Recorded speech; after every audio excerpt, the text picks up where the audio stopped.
ছেলেরা, আমার যে মেয়েরা রক্ত দিয়েছে, তাদের রক্তের ইতিহাস আপনারা ভুলবেন না।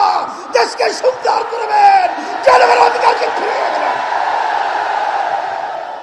সাথে সাথে আপনারা কাজ করতে গিয়ে, আপনাদের দায়িত্ব পালন করতে গিয়ে যদি ন্যায়ের পক্ষে, দেশের পক্ষে, আজকে জনগণের পক্ষে, ইসলামের পক্ষে যদি আপনাদের কাজ থাকে, ইসলামী আন্দোলন বাংলাদেশ আপনাদের সাথে, বাংলাদেশের সর্বস্তরের জনগণ আপনাদের সাথে থাকবে।